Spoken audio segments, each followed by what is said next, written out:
Welcome to BPC news bulletin. ముందుగా headlines. ఈసీపై Rahul Gandhi యుద్ధం, బెంగళూరులో ధర్నా.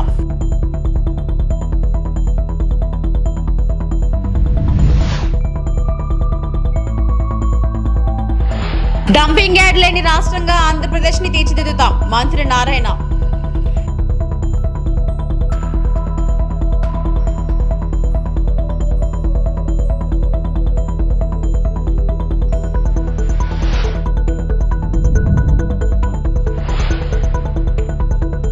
గత ప్రభుత్వం 10 ఏళ్ల పాటు ఎవరికీ రేషన్ కార్డులు ఇవ్వలేదు, మంత్రి పొంగులేటి.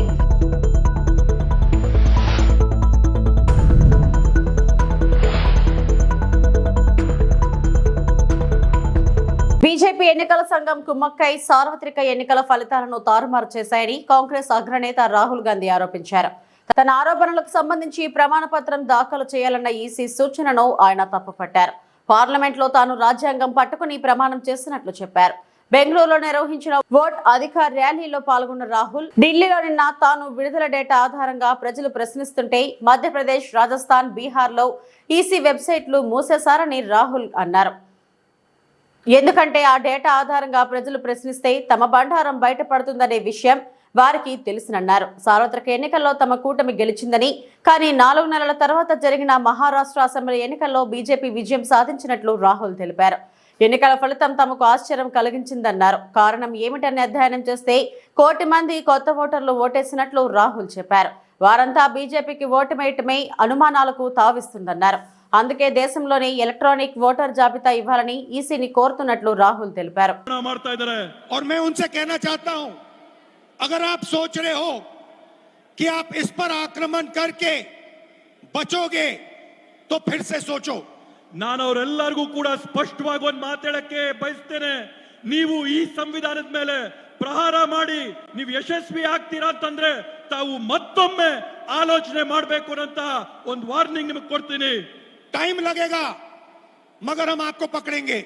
ಸಮಯ ಬರುತ್ತೆ, ಆದ್ರೆ ನಿಮಗೆ ತಕ್ಕದಂತ ಪಾಠನ ಕಲಿಸ್ತೀವಿ. एक एक करके पकड़ेंगे, ಒಬ್ಬೊಬ್ಬರನ್ನ ಹುಡುಕಿ ನಿಮಗೆ ಪಾಠ ಕಲಿಸ್ತೀವಿ. मेरी बात याद रखना, ದೇಶಾದ್ಯಂತ ಹುಡುಕಿ ಕೊಡ್ತೀವಿ. क्योंकि आप अगर इस पर हमला करोगे तो हम आप पर हमला करेंगे. ನೀವು ಈ ಪವಿತ್ರ ಸಂವಿಧಾನದ ಮೇಲೆ ಹಲ್ಲೆ ಮಾಡಿದ್ರೆ ನೇರವಾಗಿ ನಾವು ನಿಮ್ಮ ಮೇಲೆ ಹಲ್ಲೆ ಮಾಡ್ತೀವಿ, ನಿಮ್ಮನ್ನ ಗುರಿ ಮಾಡ್ತೀವಿ. ये हिंदुस्तान की आवाज है. ಈ ಒಂದು ಪವಿತ್ರವಾದಂತ ಗ್ರಂಥ ಈ ದೇಶದ ಧ್ವನಿ. याद रखिए, नरेंद्र मोदी 25 सीट की मार्जिन से प्रधानमंत्री हैं. ತಾವು ನೆನಪಿಟ್ಕೋಬೇಕು, ನರೇಂದ್ರ ಮೋದಿ ಅವರು ಕೇವಲ 25 ಸೀಟುಗಳಿಂದ ಇವತ್ತು ಈ ದೇಶದ ಪ್ರಧಾನಮಂತ್ರಿ ಆಗಿದ್ದಾರೆ. एक सीट हमने दिखा दी कि चोरी हुई है. ಒಂದು ಸೀಟ್ ನಾವು ಸಾಬೀತು ಮಾಡಿ ತೋರಿಸಿದೀವಿ ಕಳ್ತನ ಆಗಿದೆ ಆ ಸೀಟ್ ಅಲ್ಲಿ ಅಂತ ಹೇಳಿ. 25 सीट वो 35,000 या कम वोटों से जीते हैं. డంపింగ్ యార్డ్ లేని రాష్ట్రంగా ఆంధ్రప్రదేశ్ ని తీర్చిదిద్దాం, మంత్రి నారాయణ.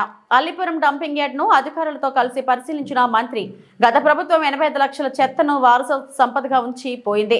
అక్టోబర్ 2025 నాటికి ఆంధ్రప్రదేశ్ ను చెత్త విముక్త గ్రీన్ ఆంధ్రప్రదేశ్ గా తీర్చిదిద్దే చర్యలు చేపడతాం.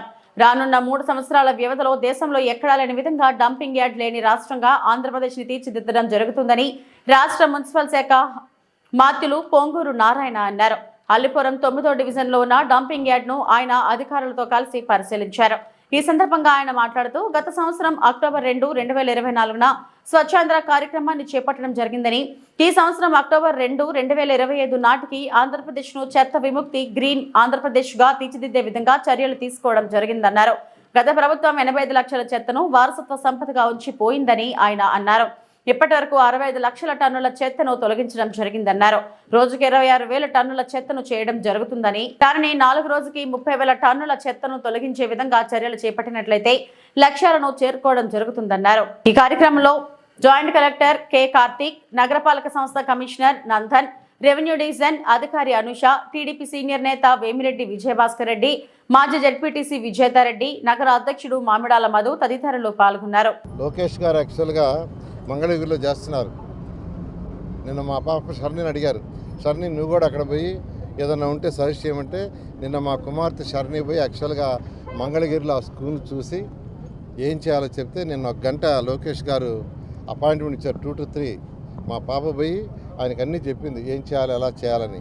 ఇలా అనేక మంది ఎమ్మెల్యేలు అడుగుతున్నారు. ఎందుకంటే ఒక మోడల్ చేసాం. ఎప్పుడు ముఖ్యమంత్రి గారు ఒకటి అంటారు, ఏదన్నా ఒకటి చేస్తే దాని ఇంపాక్ట్ రాష్ట్రం మొత్తం మీద ఉండాలని. నేను ఈ విద్య నుంచి వచ్చాను, ఎడ్యుకేషన్ ఇన్స్టిట్యూషన్స్. కాబట్టి నేను చదివిన స్కూలు చేయాలని చేస్తాను. అంతేకాదు నెల్లూరులో ఉన్న అన్ని స్కూల్స్ చేస్తాను. 54 స్కూల్స్ని ఈ రాబోయే 4 సంవత్సరాల్లో పూర్తి చేస్తాను. ఫస్ట్ 11 హై స్కూల్స్ ఉన్నాయి, వాటిని మొదలుపెట్టాను. ఆల్రెడీ వేమిరెడ్డి ప్రభాకర్ రెడ్డి గారు ఒక స్కూల్ తీసుకున్నారు, ఆర్ఎస్ఆర్ స్కూల్ మొదలుపెట్టారు. డిఎస్ఆర్ మూలాపేట స్కూల్ తీసుకున్నారు, మొదలుపెట్టారు. ఇంకా 2-3 వచ్చారు, వాళ్ళు కూడా మేము తీసుకుంటామని. ఈ విధంగా ఎవరైతే దాతలు ఉండారో వాళ్ళ సపోర్ట్ తీసుకుని చేస్తూ, నారాయణ గ్రూప్ వాళ్ళు దానికి ఏం సపోర్ట్ చేయాలి, అకాడమిక్గానే చేయాలో చేస్తూ ఖచ్చితంగా నెల్లూరులో ఉన్న 54 స్కూల్స్ని మోడర్నైజ్ చేయడం జరుగుతుంది. ఎవరు ఎన్నన్నా నేను పట్టించుకోను. ఎందుకంటే ఒక మంచి పని చేసేటప్పుడు మనం పట్టించుకోవాలి. కాబట్టి మాట్లాడుతూ ఉంటారు, ఎడదోటి మాట్లాడాలా, మేము కూడా ఉన్నామని. అందుకనే 11 సీట్లకి ప్రజలు లిమిట్ చేశారు. ఇలాగే మంచి పనులను కానీ కామెంట్ చేస్తుంటే 0 సీట్ అవుతుంది. అందరికీ తెలుసు, ఈ ప్రభుత్వం వచ్చేటప్పటికి గత ప్రభుత్వం 10 లక్షల కోట్లు అప్పు ఇవ్వటమే కాకుండా 85 లక్షల లెగసీ అంటే చెత్తని ఇచ్చేసిపోయింది. 85 లక్షల చెత్త లెగసీ డంప్ యార్డ్లలో పేరుకోపోయింది.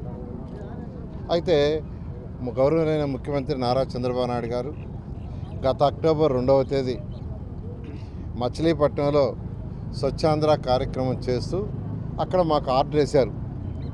2025 అక్టోబర్ 2వ తేదీకి, అంటే కరెక్ట్గా 1 year లోపల 85 లక్షల చెత్తను తొలగించాలని.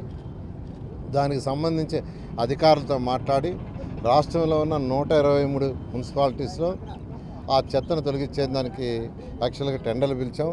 ఎంతో వేగవంతంగా చేస్తున్నారు. ఇప్పటికీ 67 లక్షల చెత్తను తొలగించేశారు. 85 లక్షల్లో 67 లక్షలు. ఇందిరమ్మ ఇళ్ల లబ్ధిదారులను పారదర్శకంగా ఎంపిక చేశామని మంత్రి పొంగులేటి శ్రీనివాసరెడ్డి అన్నారు. ఏ పార్టీ కార్యకర్త అని కూడా చూడకుండా ఎంపిక చేసినట్లు చెప్పారు.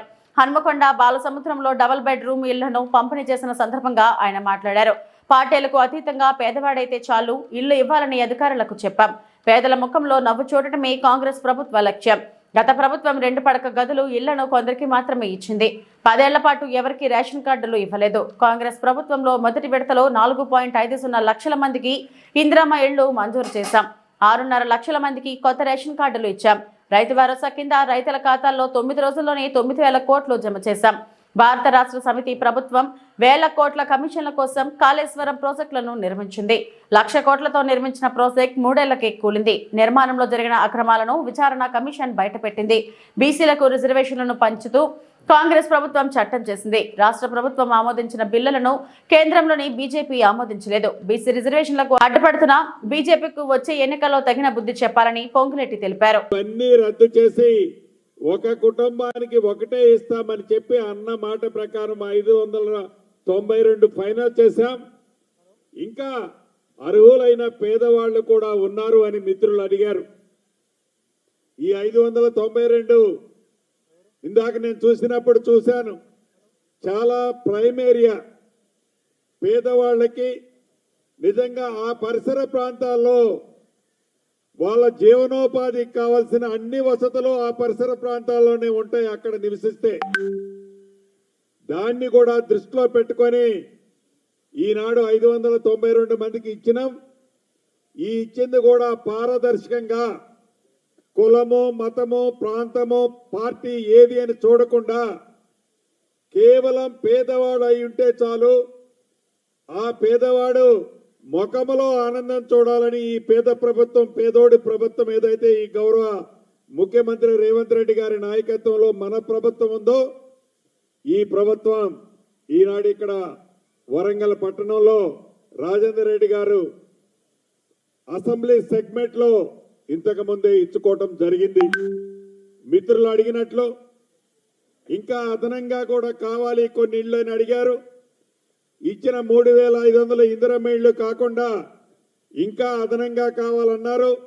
తప్పకుండా గౌరవ ఇద్దరు కలెక్టర్లకు కూడా హ్యాబిటేషన్ ప్రాంతంలో ఏవైతే స్లమ్ములు ఉన్నాయో స్లమ్ములలో అక్కడ వాళ్ళు విల్లింగ్ ఉంటే ఇమీడియట్లీగా అటువంటిది కూడా ఫైనల్ చేయండి. అదనంగా కూడా ఇళ్ళు ఈ ప్రభుత్వం ఇవ్వటానికి సిద్ధంగా ఉందని కూడా ఈ వేదిక ద్వారా గౌరవ శాసనసభ్యులకి అదే రకంగా కలెక్టర్లకు కూడా ఆదేశిస్తున్నాను.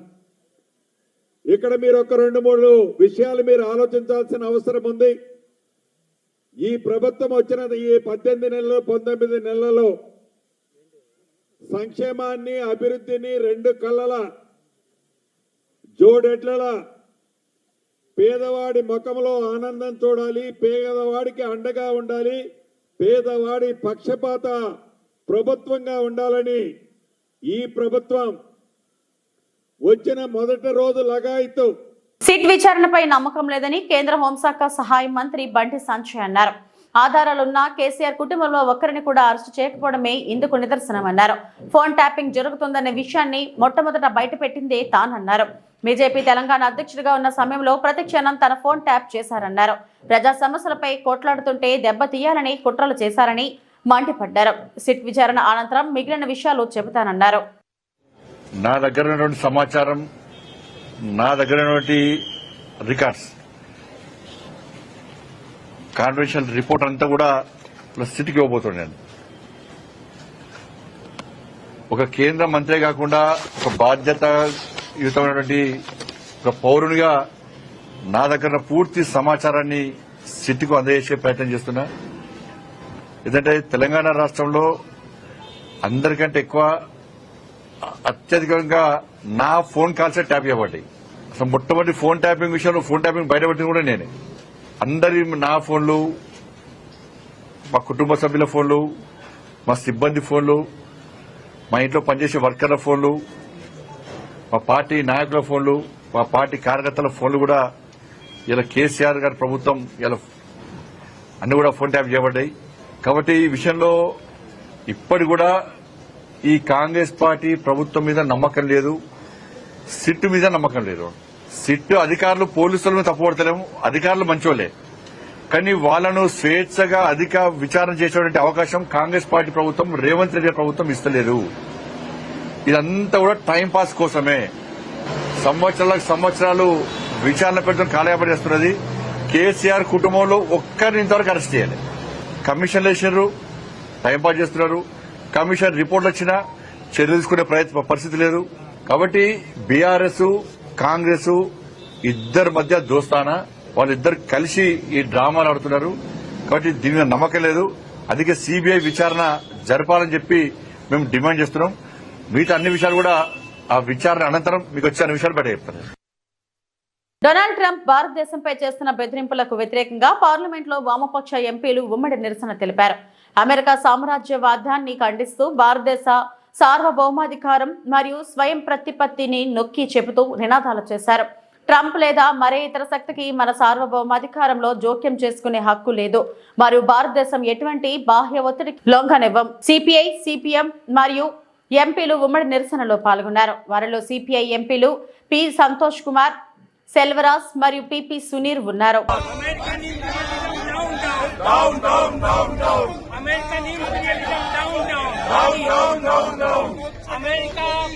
టెక్పీటీసీ ఉప ఎన్నిక సందర్భంగా 2 రోజులుగా పులివెందులలో జరుగుతున్న ఘటనలు చూస్తుంటే తన తండ్రి వివేక హత్య గుర్తొస్తుందని నర్రెడ్డి సునీత అన్నారు. గొడ్డలి పొట్టుతో వివేక పడి ఉంటే అప్పుడు గుండెపోటని చెప్పారు.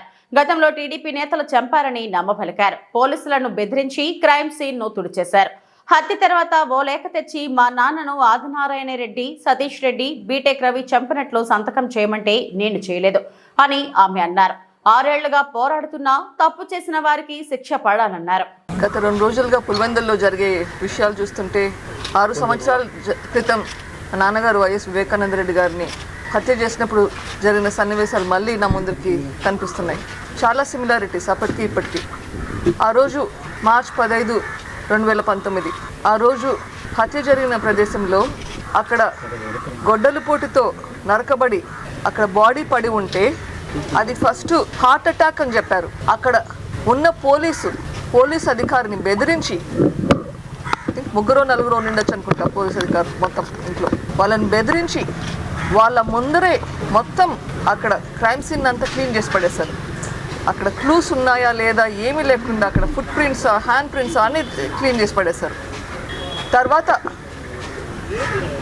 నేను వస్తే నా దగ్గరకు ఒక లెటర్ తీసుకొచ్చారు. ఈ హత్య ఆదినారాయణ రెడ్డి, సతీష్ రెడ్డి, బీటెక్ రవి చేయించారు అని రాసి తీసుకొచ్చి దాని మీద నా సంతకం పెట్టమన్నారు. దాని మీద నా రోజు నేను సంతకం పెట్టలేదు. ఈరోజు నిన్న వీడియోలో అదే సతీష్ రెడ్డి గారు, అవినాష్ రెడ్డి గారు, ఆ రోజు అవినాష్ రెడ్డి గారు వాళ్ళ అనుచరులు కలిసి ఎట్లా అప్పుడు పోలీసులు దబాయిచ్చారో మళ్ళీ ఇప్పుడు అదే కనిపిస్తుంది. అదే కదా, ఆ తర్వాత మళ్ళీ మరుసటి రోజు నారాసుర రక్త చరిత్ర అని పెట్టారు. అది నన్ను నమ్మించారు. ఆ రోజు సాయంత్రం నా పక్కన ఉండి ఇట్లే ఒక మీడియాను అడ్రస్ చేస్తూ ఇది టీడీపీ వాళ్ళే చేయించారు అని చెప్పారు. అది నేను నమ్మాను. ఈరోజు మళ్ళీ సురేష్ అంటే సంటి మా బంధువే ఆయనకు దెబ్బలు తగిలాయని బాధపడుతున్నారు. ఆ రోజు మీరే చేయించినట్లు ఈ రోజు చేయించండరు అని నేను ఎందుకు అనుకోవాలి? నాకు తెలియదు. నాకు అన్ని ఒకే విధంగా ఉన్నాయి. ఆ రోజు మీరే చేయించారు, మళ్ళీ ఈ రోజు కూడా మీరే చేయించుండొచ్చు కదా. మీరే అందరినీ రెచ్చగొట్టి చేయించేలా చేసిండొచ్చు కదా. మళ్ళీ ఇంకొకరి మీద బ్లేమ్ వేయడం. శ్రావణ శుక్రవారం వరలక్ష్మి వ్రతం పర్వదినాన్ని పురస్కరించుకొని తెలుగు రాష్ట్రాల్లోని ఆలయాలను సర్వాంగ సుందరంగా తీర్చిదిద్దారు. కాకినాడ జిల్లాలోని కేంద్రపాలిత ప్రాంతం యానాంలో శ్రీ వాసవి కన్యకా పరమేశ్వరి అమ్మవారిని 25 లక్షల విలువైన కరెన్సీ నోట్లతో ప్రత్యేకంగా అలంకరించారు. తూర్పుగోదావరి జిల్లా ఉండ్రాజవరం మండలం పాలంగిలోని శ్రీ కనకదుర్గ అమ్మవారు ధనలక్ష్మిగా భక్తులకు దర్శనమిచ్చారు. ఈ సందర్భంగా ఆలయ ముఖ మండపంతో పాటు గర్భగుడి అమ్మవారి విగ్రహాన్ని కరెన్సీ నోట్లతో సుందరంగా ముస్తాబు చేశారు.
ముఖ్యమంత్రి చంద్రబాబు రాజకీయ ఆటలో సునీత కీలుబొమ్మగా మారిందని ఆరోపించారు. మాజీ మంత్రి మేరుగ నాగార్జున తన తండ్రిని ఓడించిన వారికి ఈ రోజు ఎలా మద్దతిస్తారో సునీత సమాధానం చెప్పాలన్నారు.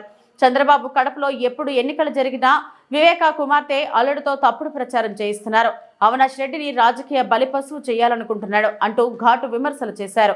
మాజీ మంత్రి మేరుగ నాగార్జున తాడేపల్లిలో మీడియాతో మాట్లాడుతూ పులివెందుల జెడ్పీటీసీ ఉప ఎన్నికల్లో ఓవైపు అరాచకాలు చేస్తూనే మరోసారి వివేక హత్యను తెరపైకి తెచ్చారు. చంద్రబాబు ఏ రోజు నిజాయితీగా రాజకీయాలు చేయలేదు. ఎప్పుడు తప్పుడు పద్ధతిలోనే రాజకీయాలు చేస్తున్నాడు. కడపలో ఎప్పుడు ఎన్నికలు జరిగినా వివేక కుమార్తె అల్లుడితో తప్పుడు ప్రచారం చేయిస్తున్నారని మండిపడ్డారు. వివేకానంద రెడ్డి గారి కుమార్తె సునీతమ్మను రంగంలో దించుతూ ఉంటాం అలవాటైపోయింది. వివేకానంద రెడ్డి గారిని హత్య చేసిన హంతకులు వాళ్ళకి చేదోడు వాదోడుగా ఉంటాం. ఈరోజు వివేకానంద రెడ్డి గారి యొక్క ఆత్మ క్షోభిస్తుందని సునీతమ్మకు తెలియదా? ఇప్పుడు మళ్ళీ చంద్రబాబు చేతిలో ఓన్లీ రాజకీయ కీలుబొమ్మలాగా మరి సునీతమ్మ వ్యవహరిస్తా ఉందంటే, వివేకానంద రెడ్డి గారి హత్య మొదలు హత్య ఘటన వాడుకొని గత 2 ఎన్నికల్లో చంద్రబాబు నాయుడు లబ్ధి పొందాలని మరి వివిధ పార్టీ వ్యవస్థలో ఉన్న ఆయన మనుషులు ఈ కేసును ప్రక్కదోవ పట్టించాలని అనేక అభూత కల్పనలతో అమాయకులను నిర్దోషులను జైల్లో పెట్టించి ఏకంగా రాక్షసానందం పడినటువంటి పరిస్థితి కూడా ఈ రాష్ట్రం చూస్తూనే ఉన్నాం. వివేకానంద రెడ్డి గారిని తానే చంపానని టీవీ ఛానల్లో దస్తగిరి అనే వ్యక్తి చెబితే, అలాంటి దస్తగిరిని అప్రూవర్గా మార్చిన ఘనత చంద్రబాబు నాయుడు గారి కాదా? తన తండ్రి హంతకుల చట్టముల చేతిలో కాకుండా బయట విచ్చలవిడిగా అన్యాయాలు చేస్తూ తిరుగుతూ ఉంటే వారికి ఇతోధికంగా సహాయము తోడ్పాటు అందించింది సునీతమ్మ కాదా అని అడుగుతా ఉన్నా. ఇప్పుడు మళ్ళీ జడ్పీటీసీ ఎన్నికలకు దృష్టిలో పెట్టుకుని చంద్రబాబు చెబుతున్నట్టు మాట్లాడటం, ఎన్నిక వస్తే ఆమె వచ్చేస్తుంది. ఏదో ఒక రకంగా వివేకానంద రెడ్డి గారి హత్యను అడ్డం పెట్టుకుని ప్రజలను ప్రక్కదోవ పట్టించాలని చూస్తూ ఉంటుంది. ఈరోజు అన్నిటికన్నా ఈ వ్యవస్థలో వివేకానంద రెడ్డి గారి హత్య ఎవరి హయాంలో జరిగింది? ఆ కేసులో ఆ రోజు ఎవరి హయాంలో జరిగితే వ్యవస్థలన్నీ ఎవరి చేతుల్లో ఉన్నాయో ప్రజలకు తెలియదా? చంద్రబాబు నాయుడు గారు అధికారంలో ఉన్నప్పుడు జరిగితే వ్యవస్థలన్నీ వాళ్ళ చేతుల్లో ఉంటే చివరికి అది సిబిఐ దాకా వెళ్తే సిబిఐని కూడా మేనేజ్ చేయాలని పెద్ద ఆలోచనలు చేసినటువంటి వ్యక్తులు కాదని అడుగుతా ఉన్నా. చివరికి పాపం పుణ్యం లేనటువంటి ఏ సంబంధం లేనటువంటి అవినాష్ రెడ్డి గారి కుటుంబాన్ని రాజకీయంగా నాశనం చేయాలని ఒక దుగ్ధతో ఈరోజు వ్యవహరించిన తీరు ప్రజలకు తెలీదా?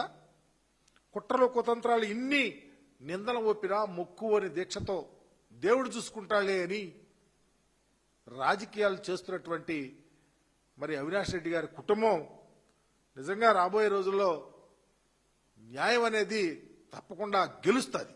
ఎందుకంటే బాగా చదువుకున్నటువంటి వ్యక్తి, గొప్ప చదువులు చదువుకొని జగన్మోహన్ రెడ్డి గారి యొక్క ప్రోత్సాహంతో రాజకీయాల్లోకి వచ్చినటువంటి యువకుడు అవినాష్ రెడ్డి గారు అయితే ఆయన్ని రాజకీయ బలిపశువులు చేయాలని ఒక ఆలోచనతో తప్ప వేరే ఏం లేదు. ఏలూరు జిల్లా ప్రముఖ క్షేత్రంగా విరాజిల్లుతున్న చిన్న తిరుమలేశ్వరి ఆలయంలో శ్రీవారి దివ్య పవిత్రోత్సవాలు వైభవంగా ప్రారంభమయ్యాయి. ఈ సందర్భంగా ఆలయ అర్చకులు వేద మంత్రోచ్చరణల నడుమ అంకురార్పణ కార్యక్రమాన్ని ఆలయ యాగశాలలో జరిపి ఉత్సవాలకు శ్రీకారం చుట్టారు.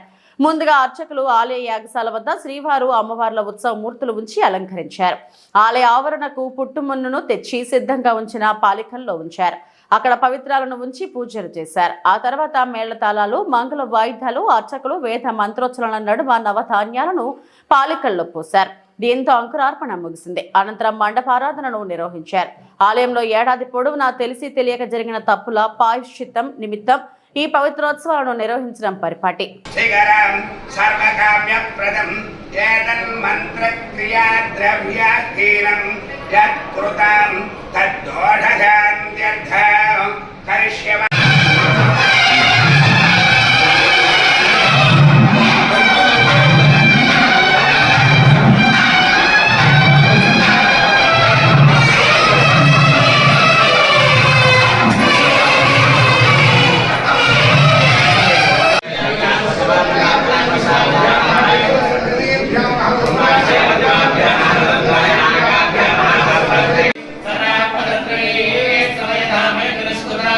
अन्य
తేనెటీగల పెంపకానికి మన్యం ప్రాంతం అనుకూలమని south zone deputy CO Madan Kumar Reddy అన్నారు. అల్లూరు జిల్లా చింతపల్లి మండలం లంసింగి గ్రామంలో భారత ప్రభుత్వం కేంద్ర micro small industries medium enterprises ఆధ్వర్యంలో గురువారం లంసింగ్ సచివాలయం వద్ద తేనెటీగల పెంపకంపై గిరి రైతులకు అవగాహన కార్యక్రమం నిర్వహించారు. ఈ కార్యక్రమం రాష్ట్ర పథక డైరెక్టర్ డాక్టర్ ఎస్ గ్రీప్, హనీ మిషన్ నోడల్ అధికారి డి సుబ్రహ్మణ్యం, PMEGP నోడల్ అధికారి జె అప్పారావులతో కలిసి అవగాహన కార్యక్రమానికి ముఖ్య అతిథిగా విచ్చేసిన ఆయన మాట్లాడుతూ విశాఖ డివిజన్లోని మన్య ప్రాంతం తేనెటీగల పెంపకానికి అనుకూలంగా ఉండటంతో లాంసింగ్ ప్రాంతాన్ని ఎంపిక చేసుకోవడం జరిగిందన్నారు. ఈ ప్రాంతంలో ఉన్న సుమారు 250 గిరిజన రైతులకు ప్రజాప్రతినిధుల సమక్షంలో తేనెటీగల పెంపకంపై అవగాహన కల్పించాలనే నిర్ణయం తీసుకోవడం జరిగిందన్నారు. మదన్ కుమార్ రెడ్డి, నేను zonal deputy CO, south zone deputy సిఓగా ఉన్నాను. ఈరోజు ఈ లంబసింగి ఈ ప్రాంతంలో ఈ గ్రంథాలయంలో మేము ఒక చిన్న అవేర్నెస్ ప్రోగ్రామ్ పెట్టాము. దీంట్లో ఈ హనీ మిషన్ ప్రోగ్రామ్ మీద ఈ తేనెటీగల పెంపకం మీద ఇక్కడ ఉండే ట్రైబల్ ఫ్రెండ్స్కి ఒక అవేర్నెస్ ప్రోగ్రామ్ క్రియేట్ చేయాలని చెప్పి అక్కడ మా డివిజనల్ ఆఫీస్ విశాఖపట్నం నుంచి ఈ ఏరియానే చూస్ చేసుకొని ఇక్కడికి వచ్చామండి. ఇక్కడ దగ్గర ఒక 100-150 మంది ఇక్కడ ఉండే ప్రజాప్రతినిధులను పిలిపించి వాళ్ళ సమక్షంలో వాళ్ళకి అవేర్నెస్ ప్రోగ్రామ్ ఎట్లా ఉంటుంది, ఈ పెంపకంతో ఎట్లా వృద్ధి చెందొచ్చు, ఒక రూరల్ ఎంప్లాయ్మెంట్ని ఎట్లా జనరేట్ చేయొచ్చు అనేది మేము విశదీకరంగా చెప్పామండి. లాస్ట్ ఇయర్ కూడా ఈ ఏరియా ఎందుకంటే ప్రకృతి పరంగా చాలా ఆహ్లాదంగా ఉంటుంది, ప్లస్ తేనెటీగలకి అనువుగా ఉండే ప్రాంతం కాబట్టి దీంట్లో తేనెటీగలు అనేది పెంపకం మంచిగా జరిగి ఇప్పటికీ కూడా ఈ లంబసింగికి పెద్ద పేరు ఉందండి. బెస్ట్ హనీ ఇక్కడ ఏ హనీ అయితే ప్రొడ్యూస్ అవుతుందో అది అన్ని చోట్ల దొరకదు. కాబట్టి దాన్ని అడ్వాంటేజ్గా తీసుకొని ఈ KVIC మా khadi and village industries commission యొక్క పథకాల ద్వారా వాళ్ళకి ఆర్థికంగా సహాయం చేయగలుగుతాము. మేము జనరల్గా ఈ హనీ మిషన్ అనేది 2017లో ప్రారంభమైంది. అప్పటి నుంచి ఇప్పటి వరకు 2 లక్షల బాక్సులు మేము ఈ కంట్రీ పరంగా దేశమంతా ఇచ్చాము. దాంట్లో ఇక్కడ విశాఖపట్నం డివిజన్లో లాస్ట్ ఇయర్ మేము 550 బాక్సులు సప్లై చేస్తే దాంట్లో 150 లంబసింగి ప్రాంతంలోనే ట్రైబల్ ఫ్రెండ్స్కి ఇచ్చాము.